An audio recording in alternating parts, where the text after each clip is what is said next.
Caríssimos irmãos e irmãs, estamos celebrando a solenidade de todos os santos. Esta solenidade, o dia dela é o dia 1º de novembro, só que, como é um dia de guarda, e aqui no Brasil não é feriado, então para que todos os fiéis possam participar, a igreja transfere a celebração para o 1º domingo depois do dia 1º, o domingo mais próximo deste dia 1º. Isso acontece com outras solenidades, por exemplo, São Pedro e São Paulo, que é um dia de guarda, e a igreja transfere para um domingo mais próximo. Assunção de Nossa Senhora, 15 de agosto, que é também dia de guarda, mas como não é feriado no Brasil, a igreja transfere para o próximo domingo, depois do dia 15, mas não acontece, por exemplo, com Corpus Christi, que é dia de guarda, mas é feriado, então permanece naquela quinta-feira. Não acontece com o Natal, que é dia de guarda, mas como também é feriado, a igreja deixa naquele dia. Então, o dia de Todos os Santos é um dia santo de guarda, é uma solenidade de grande importância e que nós somos chamados então a celebrar. Mas que santos estamos celebrando? Porque afinal de contas, no dia 1º de agosto, celebramos Santa Teresinha. 1º de agosto. No dia 1º de outubro, celebramos Santa Teresinha. No dia 15 de outubro, celebramos Santa Teresa d'Ávila. No dia 23 de setembro, celebramos São Padre Pio. No dia 27 de agosto, celebramos Santa Mônica. 28 de agosto, celebramos Santo Agostinho. Isto é, cada santo tem o seu dia. Então hoje, primeiramente e principalmente, a igreja está celebrando todos esses santos juntos, sim, mas não principalmente. Hoje, principalmente, a igreja está celebrando os santos que nós não conhecemos, mas que Deus conhece, porque nada que nós fazemos passa despercebido aos olhos de Deus.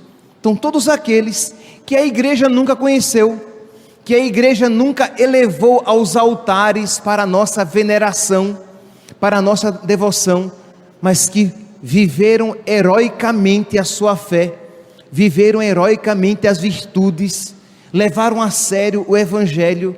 Pois bem, esses se santificaram, se uniram a Cristo, e embora a igreja não tenha canonizado, eles são santos e santos de verdade.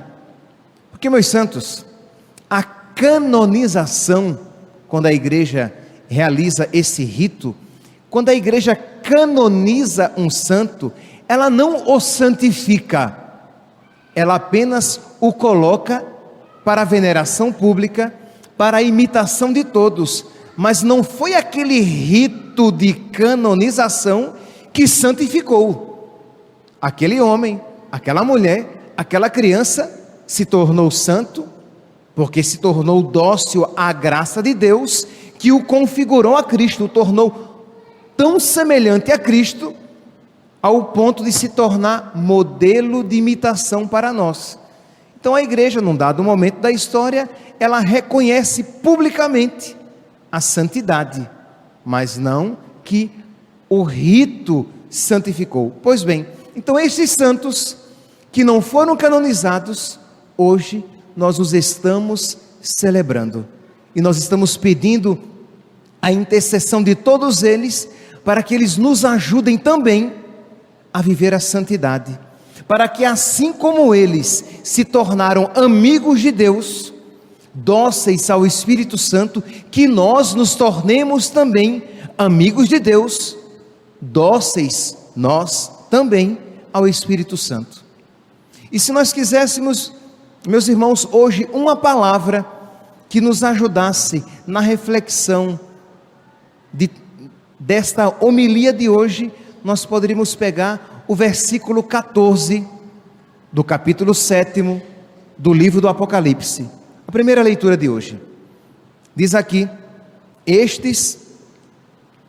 O contexto é o seguinte: São João tem uma visão, provavelmente estava em oração, teve uma visão em que ele contemplava uma multidão, vestido de branco, com as frontes marcadas. E aí, Jesus pergunta a ele: quem são esses? E João responde: Senhor, eu não sei, tu sabes. E Jesus então responde: esses são aqueles que passaram pela grande tribulação. Meus irmãos, esta palavra aqui une todos aqueles que viveram a santidade.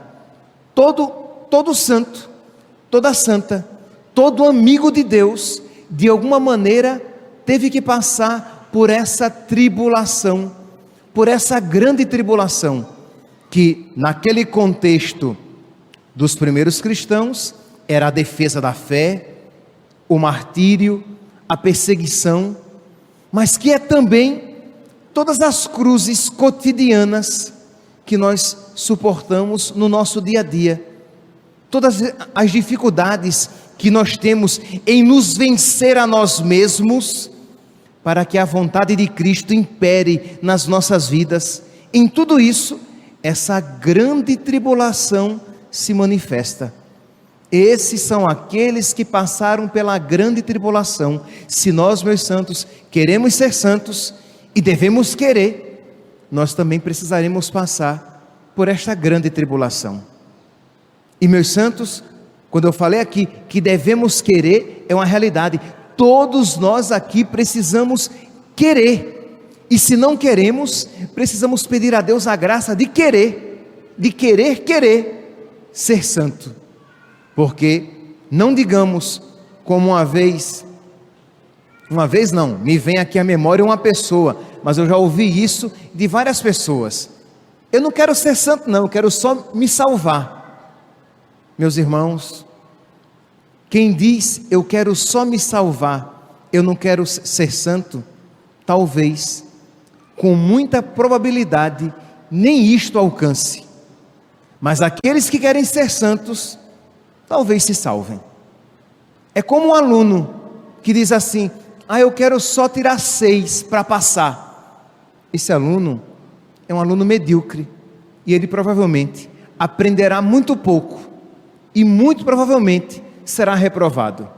Mas aquele que diz assim: eu quero aprender tudo, eu quero tirar 10, este provavelmente vai passar, mas talvez não tire 10 em tudo, mas aprenderá muito. Assim também é na vida espiritual. Se nós nos empenharmos para ser santos, com a graça de Deus nos seremos, mas se não formos, com a graça de Deus alcançaremos a salvação. Mas se ficarmos na mediocridade de dizer: não, eu quero apenas obedecer o estritamente necessário para me salvar, quem anda sempre à beira do despenhadeiro acabará por cair.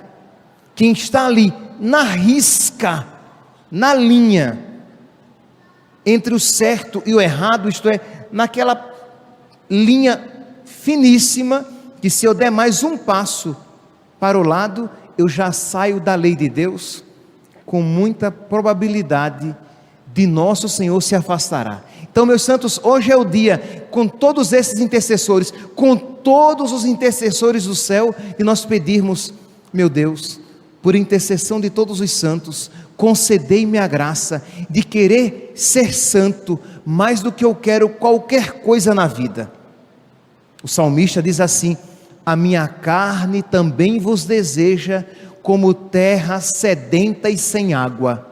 Imagine o que é uma pessoa, por graça de Deus, desejar a santidade mais do que o corpo deseja a comida, mais do que o corpo deseja a bebida, mais do que o corpo sonolento deseja a cama. Nós desejarmos fazer a vontade de Deus e viver na obediência à sua palavra. Isso, meus santos, não é natural, é sobrenatural. Mas nós precisamos pedir humildemente, dizer: Senhor, isso que eu estou pedindo vai tão além da minha capacidade, mas confiante na vossa generosidade, eu vos peço, concedei-me a graça de querer vos amar acima de todas as coisas, de vos amar acima de todas as coisas.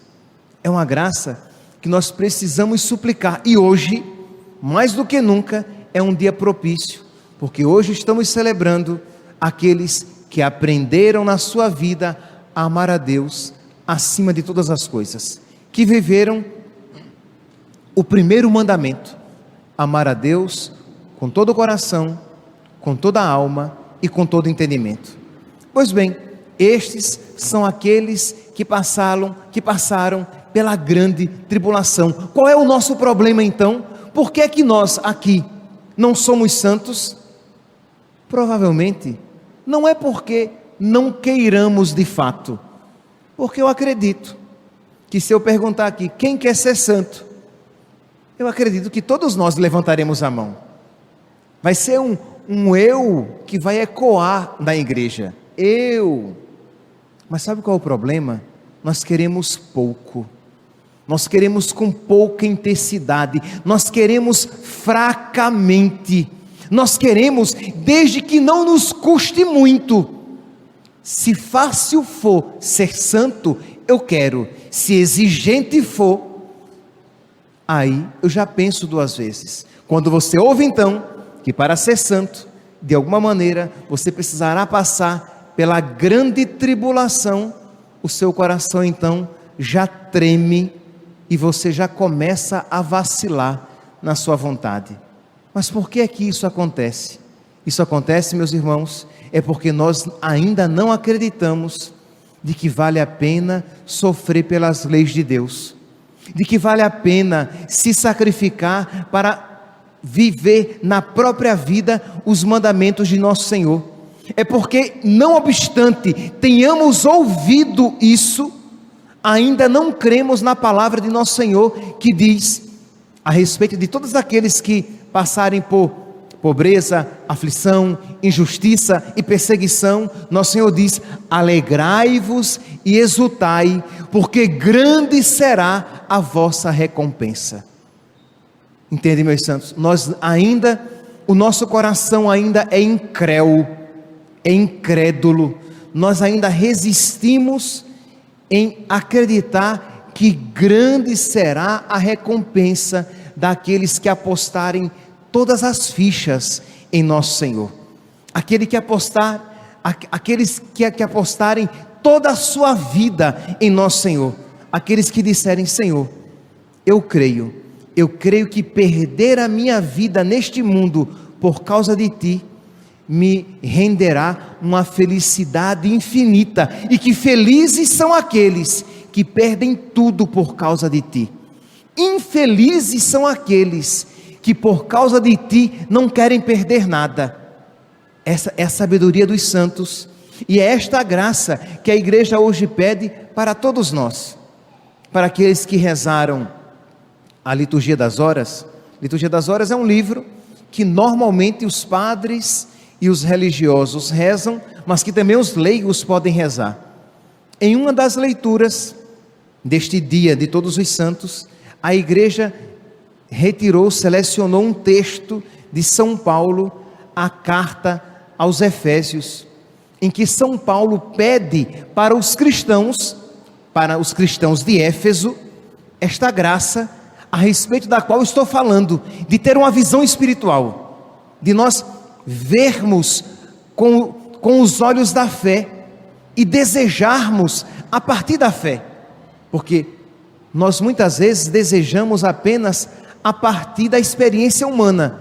Desejamos um bom emprego, desejamos a saúde do corpo, desejamos a beleza, desejamos a saúde, desejamos um bom casamento, mas nós precisamos, embora tudo isso seja bom e seja lícito, nós precisamos pedir a Deus: meu Deus, abri os meus olhos para que eu deseje as coisas do céu, abri os meus olhos para que eu vos queira mais do que eu quero qualquer coisa neste mundo. E foi isso então que São Paulo pediu para os cristãos de Éfeso. Carta aos Efésios, capítulo 1, versículo 17. São Paulo diz assim para os cristãos de Éfeso: que o Deus de nosso Senhor Jesus Cristo, o Pai, a quem pertence a glória, vos dê um espírito de sabedoria, que vos revele e faça verdadeiramente conhecer. Revele e faça conhecer o quê? Ele continua: que Ele, o Pai de nosso Senhor Jesus Cristo, que Ele abra o vosso coração à sua luz, para que saibais qual a esperança que o seu chamamento vos dá, e qual a riqueza da glória que está na vossa herança com os santos. Nós precisamos então pedir a Deus: meu Deus, abri os meus olhos para que eu veja a esperança para a qual eu sou chamado. Nós somos chamados, meus santos, para o céu. São Paulo, quando vai falar a respeito do céu, ele fica sem palavras. Ele diz que o que os olhos não viram, os ouvidos não ouviram e o coração não imaginou, isto Deus preparou para aqueles que o amam. Nós poderíamos aqui pegar várias comparações. Imagine uma felicidade que não passa. Tudo nessa vida ou é muito, ou é demais, ou é de menos. Tudo nessa vida em algum momento enjoa. Tudo de alguma maneira causa fastio. Pense numa viagem maravilhosa que você gostaria de fazer, de um lugar que você gostaria de conhecer. Pois bem, quando você chega lá, a esse lugar, depois de algumas semanas, você já enjoa de ver aquelas paisagens. Eu me lembro a primeira vez que eu fui para Roma. Nossa, como eu queria conhecer Roma. Misericórdia, como eu queria conhecer Roma. Depois de 15 dias eu não aguentava mais ver a igreja. Para mim já estava tudo igual, eu queria voltar para casa. Estava cansado, enjoei. Porque tudo na vida enjoa, meus santos. Pense num prato delicioso que você, depois que você come um prato, os mais poderosos, depois do segundo prato, já não aguentam mais, enjoou. Aquilo já foi demais. Pense numa pessoa que você queria muito encontrar, numa visita que você estava esperando muito que chegasse. Depois de alguns dias, você não vê a hora que ela vai embora. Mas é verdade, porque a experiência humana é essa. Isto é, como os nossos afetos, eles não têm a capacidade, uma capacidade infinita, chega um momento que você enjoa, que você se cansa, que você já não deseja mais aquela realidade. Pois bem, no céu nós não experimentaremos isso. No céu vai ser a felicidade sem fim, uma felicidade que não enjoa, que não passa, uma satisfação perfeita, infinita e eterna. A felicidade de todas as paisagens que se possam contemplar, a felicidade de todos os pratos que se possa experimentar. É tanto que quando a Sagrada Escritura fala do céu, uma das imagens que ela se utiliza é do banquete. Pois bem, a felicidade de todos os banquetes, a felicidade de todos os afetos, a felicidade de todos os lugares bonitos que se possa conhecer, mas tudo isso de uma maneira infinita, perfeita e eterna. Aquilo que os olhos não viram, os ouvidos não ouviram, e o coração humano sequer imaginou, isto Deus preparou para aqueles que o amam. E nós precisamos então dizer: meu Deus, concede-me esta sabedoria, Senhor, que eu me empenhe cada vez mais para fazer morrer o homem velho, que eu lute de verdade, Senhor, com o homem velho que existe em mim, com a mulher velha que existe em mim, dirá você, para que tudo aquilo que não for do teu agrado morra e a tua vontade prevaleça cada vez mais. Que eu aprenda, Senhor, a te oferecer a minha pobreza, as minhas aflições, as minhas inquietudes, as minhas perseguições, as injustiças sofridas. Bem-aventurados os pobres, bem-aventurados os aflitos, bem-aventurados os que sofrem injustiça, bem-aventurados os que são perseguidos por causa do meu nome. Que nós aprendamos então a viver unidos a Jesus Cristo, essas realidades que nos afligem e que nos entristecem, que nós nos configuremos a Cristo, que foi pobre, que se afligiu, que foi perseguido, injustiçado, de modo que as nossas dificuldades, as nossas cruzes e as nossas tribulações, unidas a Jesus Cristo, terão um valor salvífico para nós e para aqueles por quem nós rezamos.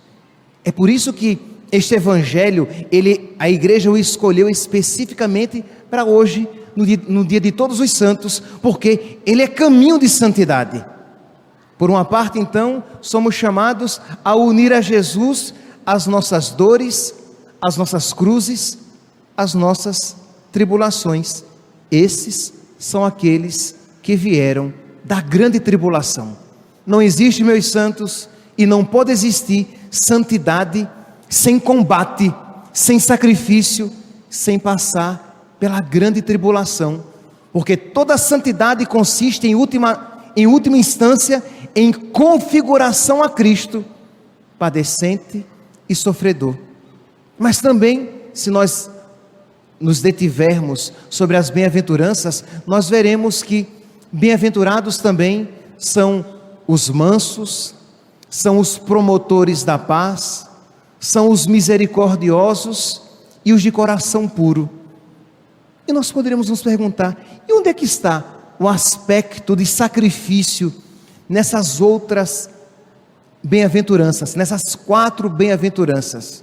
Meus santos, na luta contra as nossas paixões, quem pode ser manso e promotor da paz se não souber suportar a humilhação, se não souber renunciar à própria vontade, se não souber se deixar pisar, se não souber suportar as dificuldades? Ora, aplique isso na sua casa, com seu marido, com a sua esposa, com seus pais, com seus familiares. Antes de ontem, eu conversava com um casal que sempre vai visitar a família durante o período do Natal. E eu perguntei, já achando que a resposta seria que sim. Eu perguntei, vocês vão viajar, né? Este ano, mais uma vez, vocês não estarão conosco aqui no Natal, né? E ele disse, não, padre, esse ano não vamos. Eu perguntei, por quê? Ah, padre, reunir com a família é tanto problema, uma chatice, tem um pessoal que eu não quero nem encontrar. Eu disse, meu santo, mas família é isso. Se nós não soubermos renunciar à nossa vontade, se nós não soubermos sofrer, se nós não soubermos ser mansos, se nós não quisermos ter razão sempre, que a nossa vontade prevaleça sempre, se nós não tivermos espírito de sacrifício, como poderemos viver em família? E como poderemos experimentar a bem-aventurança? Bem-aventurados os mansos, bem-aventurados os que promovem a paz. Entendem, meus santos? É também viver essa bem-aventurança, é se configurar a Cristo, que nos ensina a oferecer a outra face, que nos ensina a ser manso e humilde como Ele, para que nós, tão parecidos com Ele, promovamos a paz por onde quer que nós passemos. É também lutar contra as próprias paixões, e não é fácil, porque muitas vezes nós somos o nosso maior inimigo. Ser misericordioso quando nós queremos ser vingativos, quando nós queremos pagar com a mesma moeda, quando nós não queremos levar desaforo para casa, quando nós não queremos ajudar aquela pessoa que não merece. E a palavra diz, bem-aventurados os misericordiosos, porque alcançarão misericórdia. Por quê? Porque precisamos ser misericordiosos, porque Jesus é misericordioso, e Ele nos faz o bem quando nós não merecemos. E por que é que nós só queremos fazer o bem a quem nós achamos que merece? Isto é, então é uma luta contra o homem velho, com os seus princípios distorcidos, para colocar no próprio coração, na própria alma, na própria vida, os princípios do Evangelho. Bem-aventurados os misericordiosos. Mas padre, mas é difícil ser misericordioso. É, meu santo, mas para ser santo, precisa passar pela grande tribulação. Esses são aqueles que passaram pela grande tribulação. É tão bonito falar, ser misericordioso, mas na prática da vida é dificílimo ser misericordioso, porque é você ter misericórdia com quem em si não mereceria receber a sua misericórdia. É você ter bondade, é você inclinar o coração para o miserável. E isso, meus santos, só conseguiremos quanto mais unidos a Cristo, o misericordioso por excelência. Bem-aventurados os puros de coração, que é virtude mais difícil, uma das mais difíceis, porque requer uma luta constante no coração. Para os jovens de hoje em dia, que é virtude mais difícil para os jovens, e não só para os jovens, a virtude da pureza. Isto é, você, à distância, você viu alguém que lhe agrada os sentidos, e que você sabe que desagrada a nosso Senhor. Baixe os olhos e siga em frente.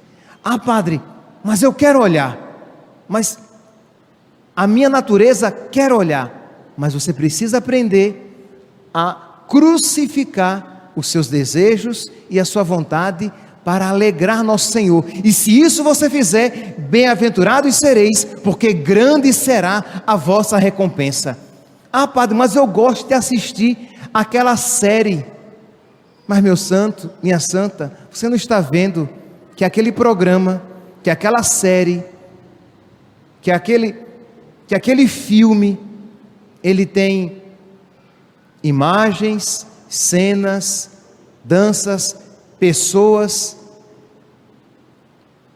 sensuais, imodestas, que corromperão o seu coração. Padre, mas eu gosto de ver aquilo. É, meu santo, mas o seu gosto não é critério de santidade.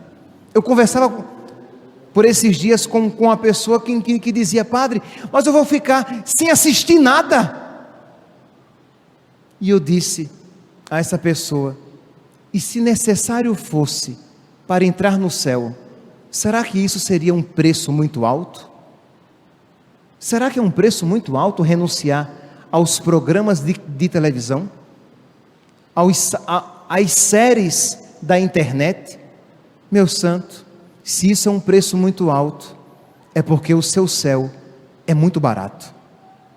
Se isso é um preço muito alto, é porque você não sabe o que é o céu, é porque você não sabe o que é a salvação eterna. Então reze, diga: Senhor, abri meus olhos e mostra-me, Senhor, como é grande a riqueza reservada para mim, para que eu me empenhe de verdade para não perdê-la, para que eu me empenhe de verdade para alcançá-la. Revela-me, Senhor, como o Senhor é grande, como o Senhor é belo, como o Senhor é santo, para que eu não queira perder a amizade contigo por nada neste mundo, e por mais que daquela realidade eu goste e me sinta atraído, mas que eu seja capaz, Senhor, de por causa de Ti renunciar, mesmo que isso cause uma luta dentro de mim. São Paulo falou sobre isso, quando disse que não fazia o bem que queria, mas o mal que não queria fazer, essa luta dentro dele. Mas, meus santos, para alcançar a santidade, precisamos estar dispostos a passar pela grande tribulação. Que hoje, os santos de Deus, aqueles que já passaram e que já estão vendo que valeu a pena, aqueles que já passaram e que se alegram e exultam em Deus, porque receberam a grande recompensa dos céus, que eles intercedam por nós, para que nós também sejamos sábios, para que nós também escolhamos a melhor parte, para que nós também, um dia, juntamente com eles, sejamos amigos de Deus no reino dos céus. Louvado seja nosso Senhor Jesus Cristo.